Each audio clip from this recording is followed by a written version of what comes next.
हम श्रीमद् भागवतम के first canto के सेकंड चैप्टर से आज स्टार्ट करने जा रहे हैं। चैप्टर का जो टॉपिक का नेम है वो है दिव्यता तथा दिव्य सिल्वा।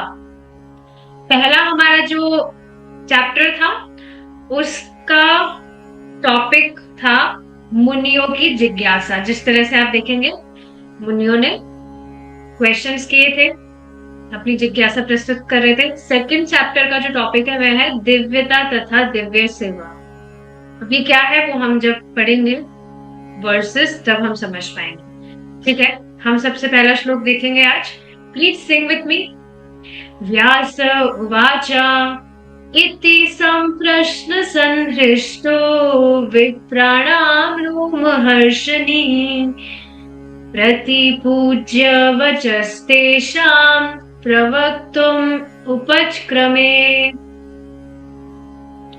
व्यास उवाच, श्रीला व्यासदेव जी ने कहा, इति संप्रश्न संहृष्टो। इति का अर्थ है इस प्रकार। किस प्रकार? जिस तरह से पिछले चैप्टर में हमने देखा था कि मुनियों ने श्लोक पूछे थे, तो इस प्रकार मुनिगण आदियों के द्वारा, इति इस प्रकार मुनियों के द्वारा, संप्रश्न संहृष्टो मुनिगणों के द्वारा अच्छे से प्रश्न किए जाने पर विप्राणाम रोमहर्षिणी। अब देखिए रोमहर्षिणी कौन है?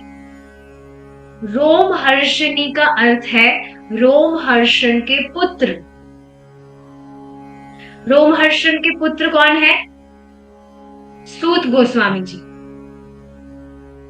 तो क्योंकि वे रोमहर्षण के पुत्र हैं इसलिए उनको रोमहर्षिणी कहा जाता है। और रोमहर्षण का अर्थ क्या है? रोमहर्षण जो सूत रोमहर्षण है, रोमहर्षण सूत, उनका नाम रोमहर्षण इसलिए है क्योंकि जब वे भगवान की कथा सुनते थे तो भगवान की कथा सुनने से उनके रोम हर्षित हो जाते थे, वे रोमांचित हो जाते थे। इस वजह से उनको रोमहर्षण कहते थे। और उनके पुत्र रोमहर्षिणी यानी कि सूत गोस्वामी जी, और सूत गोस्वामी जी का एक और नाम है उग्रश्रवा। उग्रश्रवा इसलिए कहते हैं उन्हें क्योंकि जो भी वे सुनते हैं, उनसे जो कुछ भी कहा जाता है तो उस बात को सुनते ही सब कुछ उन्हें याद हो जाता है। इस वजह से उग्रश्रवा, उग्रश्रवा जो सुनने में प्रवीण है और सुनते ही सब कुछ उनको याद हो जाता है। इस वजह से ही तो शौनक आदि ऋषि उनसे सुनना चाहते हैं। तो इस प्रकार मुनियों के द्वारा अच्छे से प्रश्न किए जाने पर जो रोमहर्षिणी है यानी कि सूत गोस्वामी जी, वे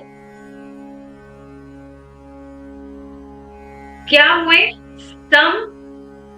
संहृष्टो, वे प्रसन्न हुए।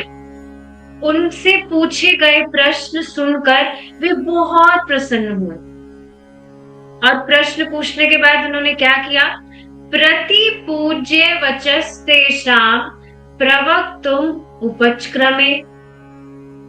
और उनके ऐसे वचनों को सुनकर सूत गोस्वामी ने वचस्तेषां, उनके वचन यानी कि ब्राह्मणों के जो भी मुनिगण हैं उनके वचनों को सुनकर उन्होंने उनकी प्रतिपूज्य करी। प्रतिपूज्य का मतलब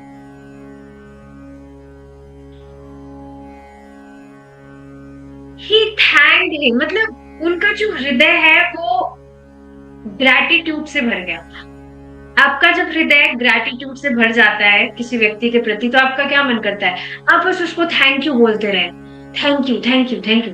तो उस तरह से सूत गोस्वामी जी का जो हृदय है वो ग्रैटिट्यूड से भर गया।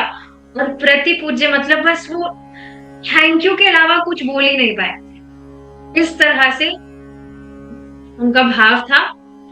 तो प्रतिपूज्य वचस्तेषां, उनके वचनों को सुनकर प्रवक्तुम् उपचक्रमे। और अब अच्छे से, वचनों को सुनने के बाद अब अच्छे से बोलने के लिए वे उपच क्रमे यानी कि बोलने के लिए वे उपस्थित हुए।